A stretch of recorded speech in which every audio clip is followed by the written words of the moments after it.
Bismillahirrahmanirrahim. Dear student, Assalamu alaikum. Today we start the new chapter, chapter number 14, which is electromagnetic induction. So in this chapter, first of all, we define electromagnetic induction. Means what is meant by electromagnetic induction. Start में मैं थोड़ा सा इसकी history आपको बता दूं कि electromagnetic induction है क्या चीज। पिछले चैप्टर में हमने इलेक्ट्रोमैग्नेटिज्म पढ़ा, ठीक है।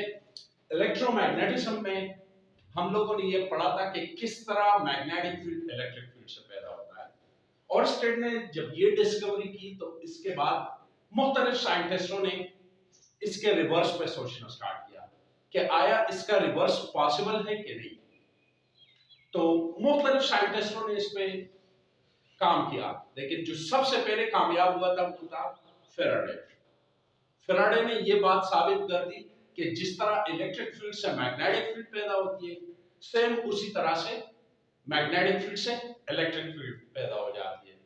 और इस फिनोमेना को फिर हम इलेक्ट्रोमैग्नेटिक इंडक्शन कहते हैं। असल में इलेक्ट्रोमैग्नेटिक इंडक्शन की जो डेफिनेशन है वो कुछ इस तरह से है, देखें।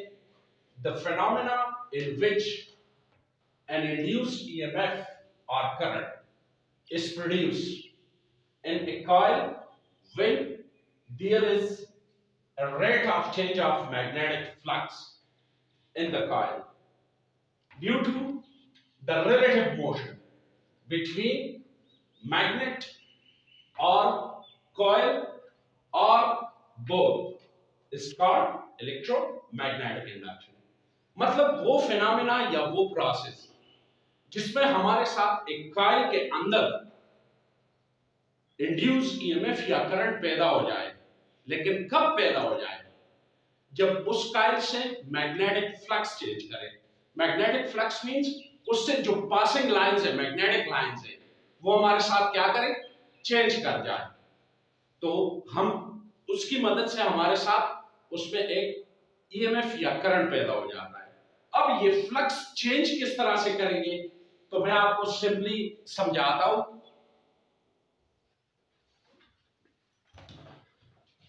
देखिए, फॉर एग्जांपल ये हमारे साथ एक कॉइल है और ये एक बार मैग्नेट है। कॉइल इधर पड़ा है, जब मैं बार मैग्नेट को इसकी तरफ लेके आता हूं तो दोनों के दरमियान डिस्टेंस चेंज हो रही है। जब डिस्टेंस चेंज हो रही है तो इससे जो पासिंग लाइंस है वो भी लगातार चेंज कर रहे हैं। तो जब पासिंग लाइन चेंज कर रहे हैं, आप देखोगे कि इसमें हमारे साथ करंट पैदा हो जाएगी। इसी तरीके से अगर इस कॉइल को मैं इस मैग्नेट को मैं इस कॉइल से विड्रॉ करता हूं, बाहर लेके जाता हूं, फिर भी फ्लक्स चेंज होते हैं। तो जब फ्लक्स चेंज हो रहे हैं दूसरे, फिर भी करंट आएगा, लेकिन वो अपोजिट डायरेक्शन में होगा, ठीक है।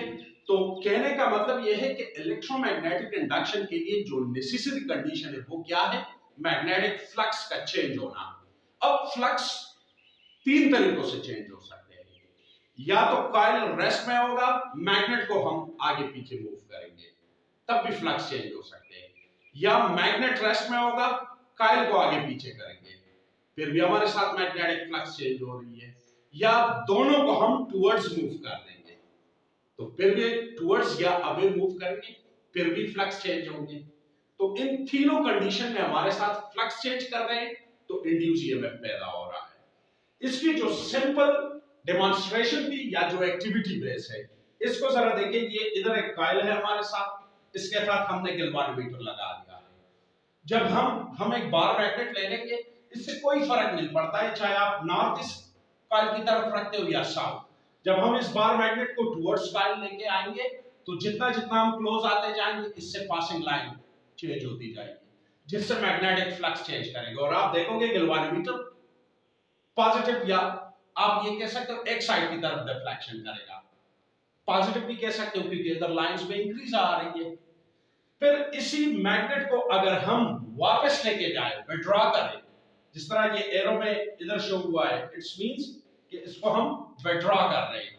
तो अगर हम इसको विड्रॉ करेंगे या बाहर लेके जाएंगे तो फिर ये लाइंस डिक्रीज होते जाएंगे, जिससे अगेन आप देखोगे गैल्वानोमीटर डिफ्लेक्शन करेगा, लेकिन अब वो पॉजिटिव की बजाय नेगेटिव साइड पर डिफ्लेक्शन कर रहा है। इट मींस कि करंट की डायरेक्शन क्या हो चुकी है, अपोजिट हो चुकी है। इसी तरीके से एक मेथड तो ये है हमारे साथ।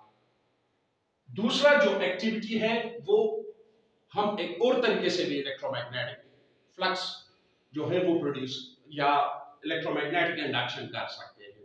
उसमें जो आपने ऑलरेडी मैट्रिक के कोर्स में भी पढ़ा है, ट्रांसफार्मर का जो मेन प्रिंसिपल है, इसमें हमारे साथ दो कॉइल्स होंगे, उसको हम क्लोजली एक दूसरे के करीब रख देंगे। एक कॉइल के साथ हम गैल्वानोमीटर लगा देंगे और दूसरे कॉइल के साथ हम एसी सोर्स लगा देंगे।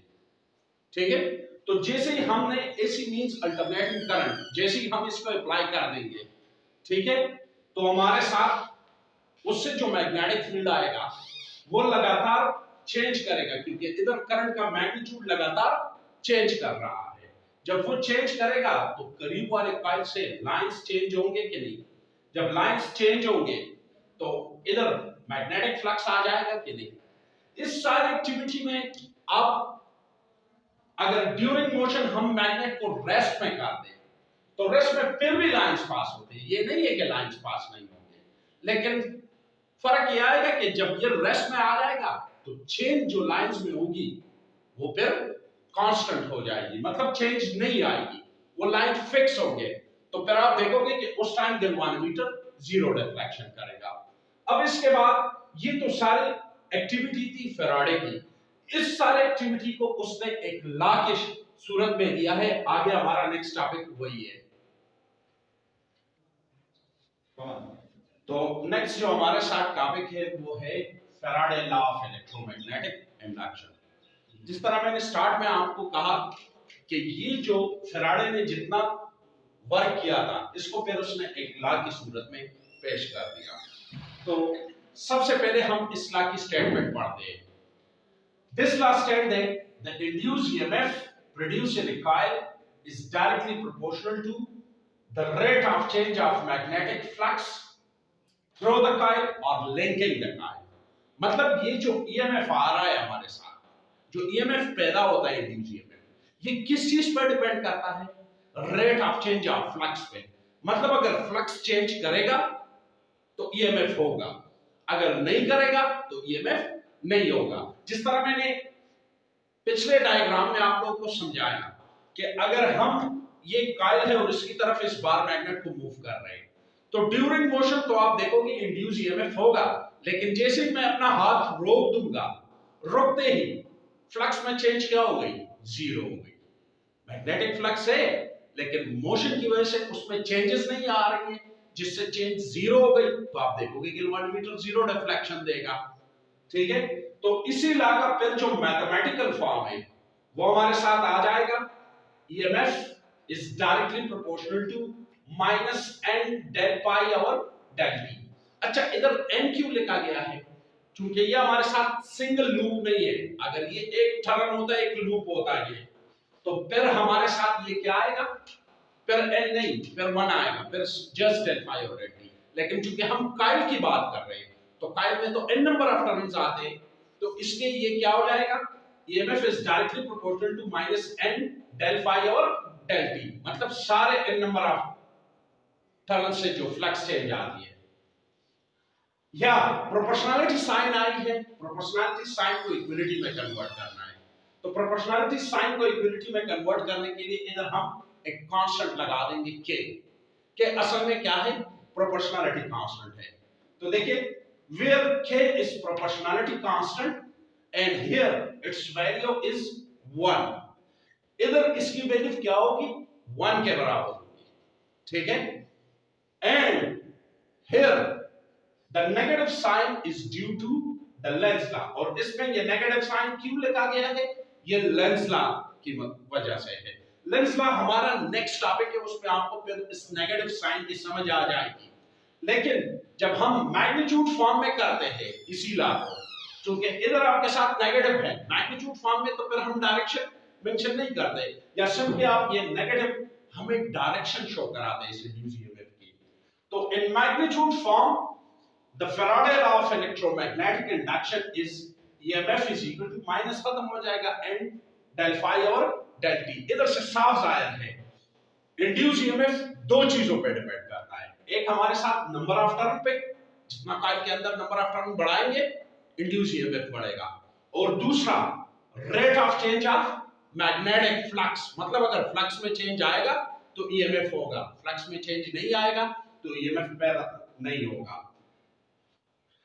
ओके स्टूडेंट, ये था फैराडे लॉ। इंशाल्लाह आप सबको समझ आई होगी। If you have any question then comment please. Thank you.